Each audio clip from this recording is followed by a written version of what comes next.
நேயர் அனைவருக்கும் அஸ்ட்ரோ ஸ்ரீனிவாசனின் பணிவான வணக்கங்கள். இந்த வருடம் 2023 புது வருடத்தின் இந்த 12 ராசிகளுக்கு உண்டான பலன்களை மேஷம் முதல் மீனம் வரை ஒவ்வொரு ராசியும் நம்ம பார்க்க போகிறோம். இந்த நம்ம ராசியை பார்க்குறதுக்காக சென்னையிலிருந்து ஜோதி ரத்னா திரு ராம் அவர்கள் நம்ம நிலையத்துக்கு வந்திருக்கிறார்கள். அனைவருக்கும் வணக்கம். ஆக இந்த ஒவ்வொரு ராசிக்கும் மேஷம் முதல் மீனம் வரை உள்ள ராசியை நாம் பார்ப்போம். விருச்சிக ராசி நேயர்கள் அனைவருக்கும் ஆங்கில புத்தாண்டு நல்வாழ்த்துக்கள். இந்த 2023ஆம் ஆண்டு பிறக்கக்கூடிய இந்த வருடத்தில் இந்த விருச்சிக ராசி நேயர்களுக்கு குருவின் பார்வை பெற்று அமர்ந்திருப்பது ஒரு சிறப்பான அம்சம். குருவின் 9ஆம் பார்வை பெற்று இருப்பது விருச்சிக ராசிக்கு ஒரு சிறப்பான அம்சம். இந்த விருச்சிகக்காரர்கள் எப்படி அப்படின்னு சொல்ல போனால் ஒரு அன்பு மிக்கவர்களாக இருப்பார்கள். எல்லாருக்கும் ஒரு வழியக்க போய் உதவி செய்யக்கூடிய அப்படின்னு ஒரு நபர் சொன்னோம்னா அந்த விருச்சிக ராசி நேயர்கள் நம்ம பெரும்பாலுமே தன் குடும்பத்துக்காக அதிக செலவு செய்யக்கூடிய ஒரு நேயர்கள். அது ஒரு கடன் பற்றாவது அந்த ஒரு இதை நிவர்த்தி செய்யக்கூடியது உதவக்கூடிய தன்மை இந்த கூடையே பிறந்தது அப்படின்னு சொல்லலாம் இந்த விருச்சிக ராசி. சில டைமில் சில பேர் ஒரு கடின ஒரு இது இருந்தால் கூட ஒரு 90% பேர் ஒரு அன்பு மிக்கவர்களாக தான் இந்த விருச்சிக ராசி இருப்பாங்க. காலப்புருஷ தத்துவத்துக்கு 8ஆம் இடம் ஒரு ரகசியத்தை அறியக்கூடியது, அது ஆர்வத்தை அதிகமாக கொள்ளக்கூடியவர்கள். அதாவது ஒரு ரகசியத்தை அறியறது ஒரு ஆர்வமாக இருப்பாங்க இந்த ராசி நேயர்கள்.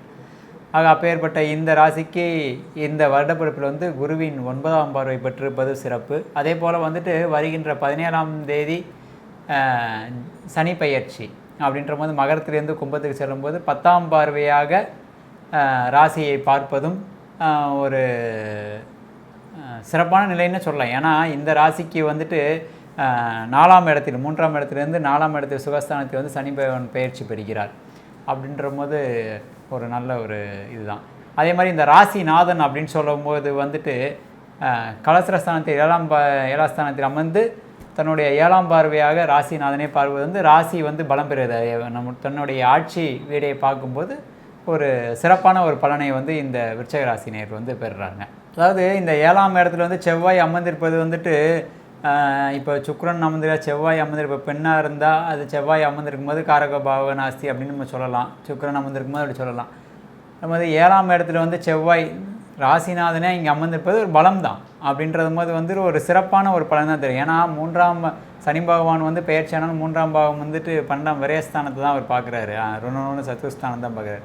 அப்போ இந்த 7ஆம் வீட்டு அதிபதியே 7லே அமர்ந்து இருப்பது, தன் நட்பு வீட்டிலே அமர்ந்திருப்பது ஒரு சிறந்து. சரி, வீடு கொடுத்தவன் அப்படின்போது அவன் நட்பு கிரகத்தை தான் அமர்ந்திருக்கார் அப்படின்ற போது வரக்கூடிய கலத்திரம் ஒரு நல்ல ஒரு இதுவாக அவங்களுக்கு அமையும். நன்றியா. இப்போ இந்த குரு பயிற்சி அப்படிங்கிறது ஏப்ரல் மாதத்துக்கு அப்புறமா குருவோட பார்வை தொழில் ஸ்தானத்துக்கு 10ஆம் பாவத்துக்கு விழுது, அப்புறம் விரயஸ்தானத்துக்கு விழுது, அதுக்கடுத்து குடும்பஸ்தானத்துக்கு. இப்போ இந்த தொழில் விஷயங்கள் இவங்களுடைய விரயங்கள், அப்புறம் குடும்ப அமைப்புகள், குடும்ப நிலை, தனம் சொல்லக்கூடிய 2ஆம் இடம், இதெல்லாம் பார்க்குறதுனால எப்படி இருக்கும் அவங்களுடைய? அதாவது இந்த குரு பயிற்சி அப்படின்றது போது ஏப்ரல் மாதத்து தான் குரு பயிற்சி ஆகுது. அப்படின்ற போது உங்களுக்கு 7ஆம் பார்வையாக நமது 12ஆம் இடம் ஒரு விரயத்த ஸ்தானத்தை பார்க்குறதும், அடுத்தபடியாக தொழிற்ஸ்தானத்தை பார்க்குறதும், ஆக குடும்பஸ்தானத்தை பார்க்குறதும், அதே மாதிரி அந்த ராசிக்கு அடுத்தபடியாக 4ஆம் இடத்தை பார்ப்பதும் இல்லையா, 3ஆம் இடத்தை பார்க்கிறார். ஆக இந்த 9ஆம் பார்வையாக அவர் பார்க்கும்போது 2ஆம் இடத்தை பார்க்கும்போது குடும்பம். சனியுடைய பார்வை பலமா இல்லை சனி இருக்கக்கூடிய ஸ்தான பலமா அப்படிங்கிறது ஒரு கேள்வி எழுது. அதே மாதிரி குரு பகவானுக்கும் குரு பயிற்சி ஆனதுக்கப்புறமா மார்ச்சுக்கு அப்புறமா குருவோட பார்வை 10ஆம் பாவத்திற்கு தொழில் ஸ்தானத்துக்கு, 12ஆம் பாவம் விரயஸ்தானத்துக்கு, 2ஆம் பாவம் சொல்லக்கூடிய குடும்பஸ்தானத்துக்கு. அப்போ குருவுடைய பார்வை பலமா? இப்போது குரு பார்வை அப்படின்ற போது இந்த குரு பயிற்சிக்கு அப்புறம் அப்படின்னு நம்ம பார்க்கும்போது இப்போதைக்கு அவர் 7ஆம் பார்வையாக தொழிற்ஸ்தானத்தை பார்க்குறாரு, அதாவது லாபஸ்தானத்தை பார்க்குறாரு.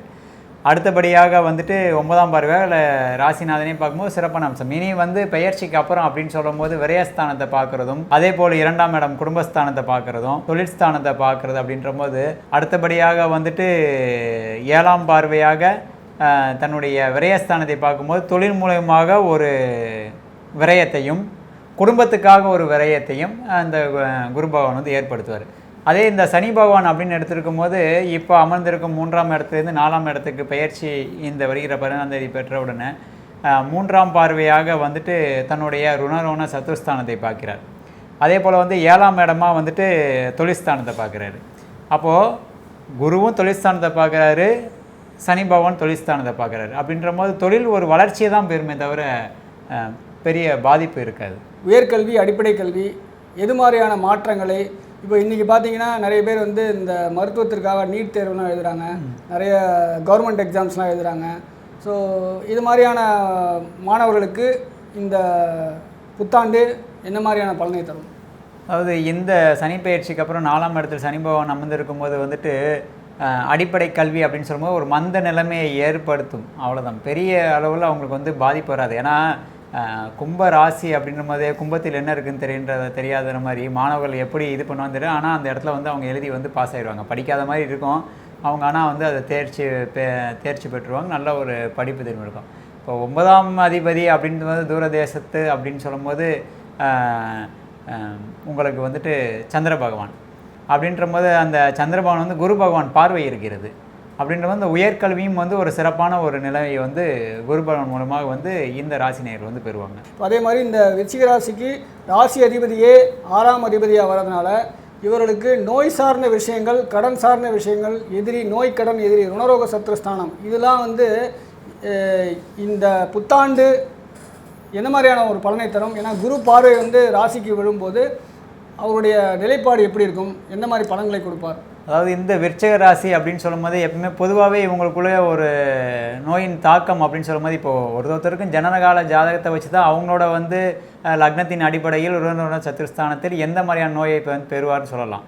பொதுப்படையாக நம்ம சொல்லும் போது அப்படின்ற போது இந்த விருச்சிக ராசிக்கின்ற போது ஒரு என்ன சொல்லலாம், மூலம் முக்கியமான அந்த வியாதியை சொல்லணும்னா மூலம் வந்து இவங்களுக்கு வந்து அதிகமாக இருக்கும். உஷ்ணமான உள்ள வியாதிகள் இவங்களுக்கு வந்து வரும். ஏன்னா செவ்வாய் அதிபதி அப்படின்னு சொல்லும் போது அந்த மாதிரியான ஒரு நிலைப்பாடுகள் வந்து பொதுவான உள்ள இது. மற்றபடி அவங்களோட ஜனனகால ஜாதகத்தை தான் நம்ம வந்து சொல்லலாம். அப்படின்னும் போது இந்த 6ஆம் வீட்டு அதிபதி வந்து தன் ஸ்தானத்துக்கு 2 அப்படியே 7ஆம் இடத்த தான் அமர்ந்திருக்கார், பார்வை பெற்றிருக்கார். அப்படின்ற போது வந்துட்டு உஷ்ணம் சம்பந்தமான வியாதிகள் தான் இவங்களுக்கு வந்து பெரும்பாலும் இருக்கும். அதுக்கேற்ற மாதிரி இவங்க வந்து ப்ரிகாஷனாக அவங்க இருந்துக்கணும்.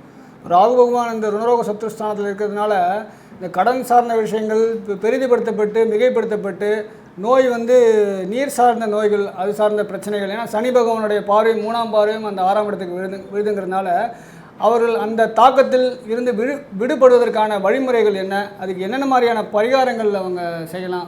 பரிகாரம் அப்படின்னு சொல்கிறது போது இவங்களுக்கு வந்து ராகு பகவான் 6ல் இருக்கார், அந்த நோயை வந்து பிரம்மாண்டப்படுத்தி கொடுத்துருவாரு அப்படின்றதெல்லாம் கிடையாது. ஏன்னா சனி பகவானோட 3ஆம் பார்வை அப்படின்ற போது ஒரு மந்தத்தன்மையை தான் ஏற்படுத்தும். அது நீச்ச வீட்டை தான் அவர் பார்க்குறாரு.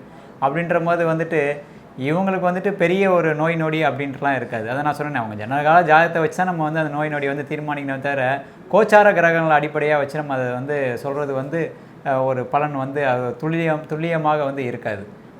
இப்போ இவங்களுக்கு வந்துட்டு செய்யக்கூடிய பரிகாரங்கள் அப்படின்னு வழிபாடுகள் அப்படின்னு சொல்லும்போது திருச்செந்தூர் சென்று வரலாம். அதே மாதிரி வந்து முருகனுக்கு வந்து செவ்வாய்க்கிழமை வெற்றிவேர் மாலையை சாத்தி அது ஒரு வழிபட்டு வரலாம். அதே மாதிரி முருகப்பெருமானுக்கு வந்து ஒரு அபிஷேகம் பண்ணலாம். ஒரு நீர்கிரகம் 6ஆம் இடமா அப்படின்னு அமையும்போது அங்கே அமர்ந்திருக்காரு அப்படின்னு சொல்லும்போது ஒரு அபிஷேகம் பண்ணுறது ஒரு சிறப்பான ஒரு பலனை வந்து இந்த விருச்சிக ராசினியர் வந்து பெறலாம். ஸ்ரீ குபேரன் டிவியை பார்த்தமைக்கு நன்றிகள். மேலும் இது போன்ற தகவல்களை தெரிந்து கொள்ள ஸ்ரீ குபேரன் டிவியை சப்ஸ்கிரைப் செய்யுங்கள். மறக்காமல் பெல் ஐக்கானை கிளிக் செய்யுங்கள்.